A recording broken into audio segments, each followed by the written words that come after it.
Hi beautiful people, welcome back to my YouTube channel. This is me guys, with Sanvin. You are watching Sun Non-Stop. तो guys, I'm back with another amazing video. आज की जो हमारी video है Chhaava movie review RJ रौनक, ठीक है। RJ रौनक का यार बोलने का अंदाज जो है वो मुझे बड़ा अच्छा लगता है, तो अक्सर मैं इनकी वीडियो के ऊपर रिएक्शन वीडियो बनाती रहती हूँ। लोगों को भी जो है वो इनकी वीडियोस बड़ी पसंद आती है, सजेशंस बहुत ज्यादा इस वीडियो की आती है, जो स्पेशली आरजे रौनक की वीडियोस होती है ना। तो छावा मूवी जो है हम लोगों ने उसका ट्रेलर देखा था, बहुत कमाल की, बहुत आउटस्टैंडिंग किस्म का ट्रेलर था। तो अभी फाइनली मूवी जो है वो रिलीज हो चुकी है। बहुत ही अच्छा जो है वो लोग इसका फीडबैक दे रहे हैं कि इतनी अच्छी मूवी है, कमाल की मूवी है। लेकिन हम लोग देखते हैं आरजे रौनक इसके बारे में क्या कहते हैं। लाइक सब्सक्राइब एंड शेयर करते जाएगा। और छावा मूवी जो है वो आप लोग देख चुके हैं, कैसी लगी, मजा आया कि नहीं आया, और देखी भी है कि नहीं देखी, जरूर बताइएगा। और बिना टाइम को गवाए let's jump into the video. Like subscribe और शेयर करते जाइएगा। दोस्तों, छावा फिल्म देखने के बाद जिस तरह के इमोशनल रिएक्शन सामने आ रहे हैं, ऐसे रिएक्शन शायद ही आज से पहले किसी फिल्म के बाद आए हो।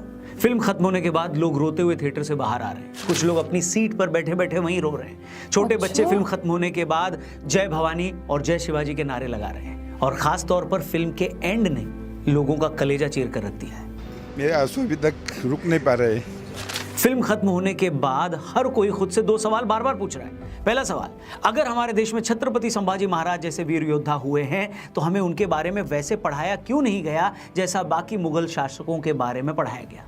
दूसरी बात जो इससे भी ज्यादा इंपॉर्टेंट है वो ये कि जो औरंगजेब सभी में इतना ज्यादा क्रूएल था, इतना बेरहम था, आखिर क्या वजह रही होगी कि हमने उसी औरंगजेब के नाम पर हमारे देश की राजधानी के सड़कों के नाम रख दिए। सिर्फ एक साल पहले तक भारत में एक पूरे शहर का नाम चेंज कर रहे वैशी के नाम पर था। इतना ही 2021-22 तक एनसीईआरटी की 12वीं की इतिहास की किताब में यह तक पढ़ाया गया कि औरंगजेब ने टूटे मंदिरों को बनवाने के लिए दान तक दिया था। ऐसा लिखकर औरंगजेब को सेक्युलर तक बताने की झूठी कोशिश की गई थी। एक शख्स ने इस पर जब आरटीआई लगाकर एनसीईआरटी से सवाल किया कि आपके पास इस बात का कोई सोर्स है जो आपने लिखा है, तो एनसीईआरटी ने कहा कि हमारे पास इसका कोई सोर्स नहीं। मतलब उन्होंने खुद माना, जिस भी शख्स ने ये लिखा, कि उसने अपनी मर्जी से ये झूठी बात किताब में लिख डाली। जिस औरंगजेब ने सिखों के 9वें गुरु तेग बहादुर जी का दिल्ली में कत्ल कर दिया था, उसी शीशगंज गुरुद्वारे से सिर्फ 8 किलोमीटर की दूरी पर हमने औरंगजेब के नाम पर एक सड़क बना रखी थी।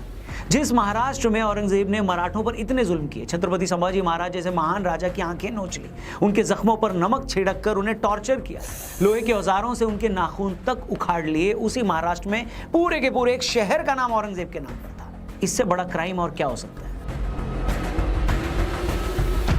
औरंगजेब ने अपने 50 साल से ज्यादा की हुकूमत में ऐसा कौन सा पाप था जो नहीं किया।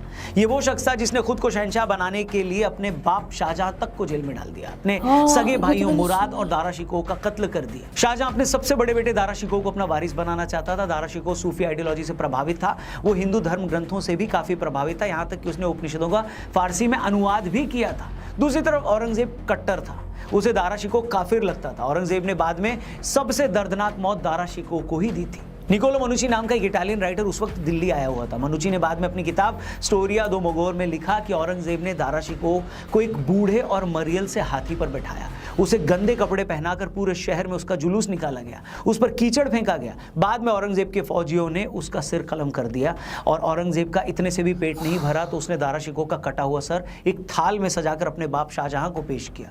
वो थाल जब शाहजहां के सामने पेश किया गया तो उस पर कपड़ा ढका हुआ था। शाहजहां को लगा कि शायद उसके बेटे औरंगजेब ने उसके लिए कोई तोहफा भेजा है, लेकिन जैसे ही उन्होंने वो कपड़ा हटाया वो वहीं टूटकर गिर पड़े। औरंगजेब की हैवानियत के ऐसे एक नहीं कई किस्से हैं। ये वही औरंगजेब था जिसने इस्लाम धर्म न मानने पर गुरु तेग बहादुर जी को दिल्ली के चांदनी चौक में 11 नवंबर 1675 को उनकी हत्या कर दी। उनके शिष्यों भाई मती दास, सतीदास और दयाल दास को भी मार डाला। हिंदुओं पर उसने जजिया कर लगाया ताकि मजबूर होकर वो मुसलमान बन जाए। इसी औरंगजेब ने काशी विश्वनाथ का मंदिर तोड़ा, मथुरा में भगवान श्री कृष्ण का मंदिर तोड़ा, राजस्थान में गोविंद देव जी का मंदिर तोड़ने की कोशिश की, सोमनाथ के मंदिर को फिर तोड़वाया, उड़ीसा में जगन्नाथपुरी का मंदिर तोड़ने की भी कोशिश की, और इसके अलावा न जाने कितने मंदिर उस दरिंदे ने तोड़े थे। लेकिन फिर भी आज भी वो इस देश में न जाने कितने लोगों के लिए एक सम्मानित शख्स है। अभी साल भर पहले महाराष्ट्र के कोल्हापुर में कुछ लड़कों ने औरंगजेब को महान बताते हुए अपनी फोटो में उसका स्टेटस लगाया था। एक जुलूस में औरंगजेब की फोटो लहराई गई थी। उसके बाद वहां कई दिनों तक टेंशन थी। छावा फिल्म के बाद एक वीडियो वायरल हुआ जिसमें लोग थिएटर से रोते हुए बाहर आ रहे हैं। इस पर एक ऐसी ही जिहादी सोच वाले व्यक्ति ने ट्वीट करके लिखा कि 500 साल बाद आज भी औरंगजेब के नाम पर इन लोगों के आंसू निकल रहे हैं। पूरा ट्वीट इतना घिनौना था कि मैं उसे पढ़ भी नहीं सकता दोस्तों। और ये कोई ऐसे ही किया गया ट्वीट नहीं है, आपको इस सोच को समझना पड़ेगा।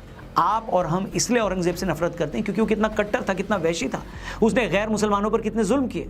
लेकिन हकीकत यही है कि एक वर्ग, एक सेक्शन ऐसा है जो इसी बात के लिए औरंगजेब से मोहब्बत करता है। उसे लगता है कि औरंगजेब ही था जिसने इन काफिरों को सबक सिखाया, बुतों को गिराया, इनके मंदिरों को तोड़ा।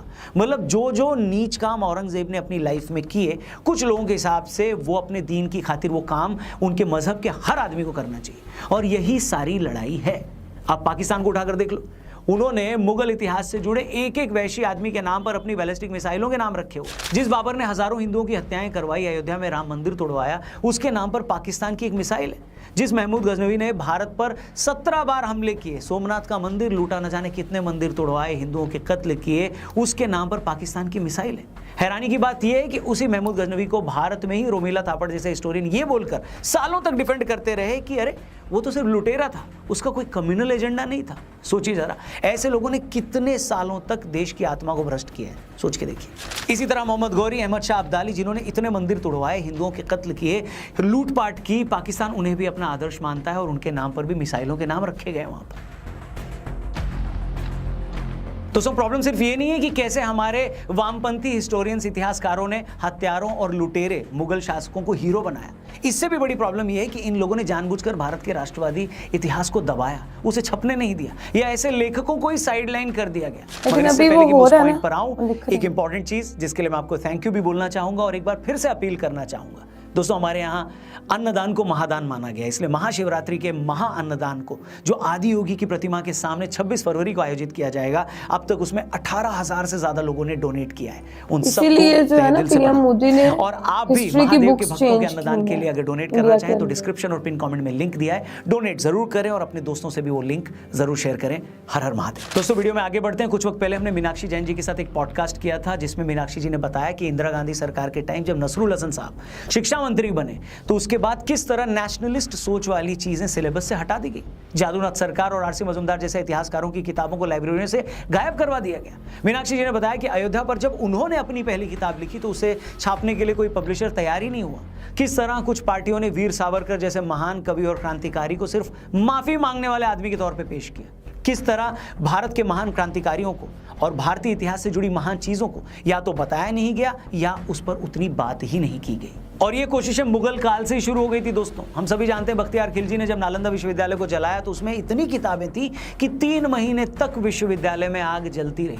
उस वक्त उसमें हजारों किताबें थी। आप सोच सकते हैं इस तरह किताबों को आग लगाकर किस तरह आने वाली जनरेशन से उनका असली और सच्चा इतिहास और उनसे उनका ज्ञान ही छीन लिया गया। वो नॉलेज, वो ज्ञान, वो जानकारियां जिसे उस वक्त हासिल करने में हमारे पुरखों को सैकड़ों साल लगे होंगे।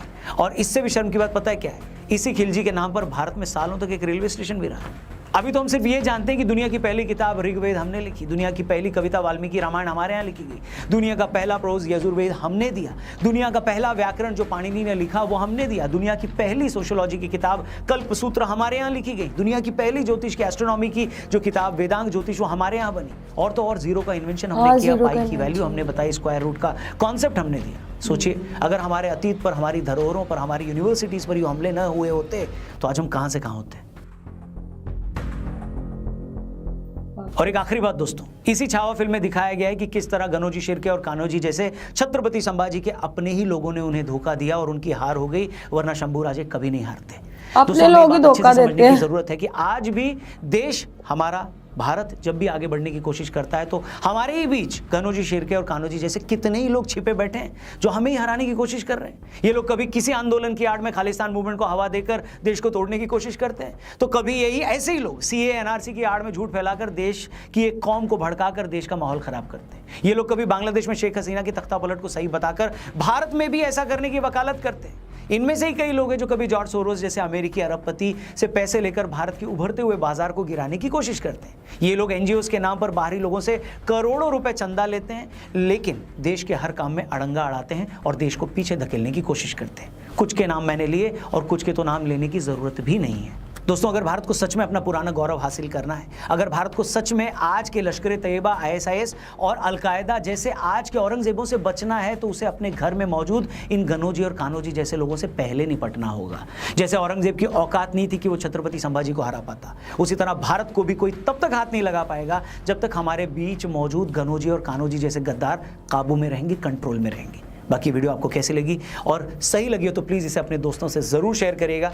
ओके गाइस, ये थी सारी वीडियो। और छावा मूवी के मैंने रिव्यूज देखे थे लोगों के, लोग वाकई बहुत ज्यादा रोते हुए जो है वो वहां से बाहर आए थे सिनेमा हॉल से, और लोग इसके बारे में कह रहे थे कि बहुत गलत हुआ छावा के साथ।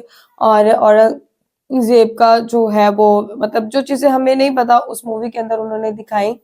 और एक चीज और कि पीएम मोदी भी जो है वो अपनी हिस्ट्री बुक्स जो है वो चेंज कर रहे हैं, काफी सड़कों के और जगहों के नाम भी जो है वो उन लोगों ने चेंज किए हैं। उन्होंने कहा कि एक रियल किस्म की हिस्ट्री जो है अब हम अपने कंट्री के अंदर जो है वो अपने लोगों को बताएंगे कि हमारे जितने भी बुजुर्ग थे या जितने भी हिस्ट्री के वॉरियर थे वो कोई काहिर नहीं थे, ठीक है, वो बहुत अच्छे थे और बहुत ब्रेव थे, स्ट्रांग थे।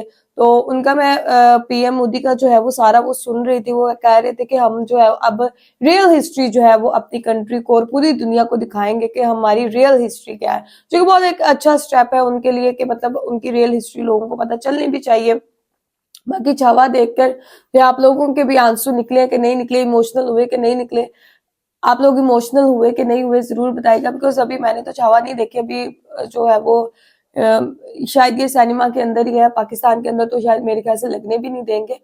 तो बाकी अगर इंटरनेट पे कहीं हुई तो जरूर देखेंगे। तो गाइस आप लोगों को आज की वीडियो कैसी लगी जरूर बताइएगा, लाइक सब्सक्राइब एंड शेयर करते जाएगा। तो चलिए गाइस मिलते हैं आपको नेक्स्ट वीडियो के अंदर, बाय बाय।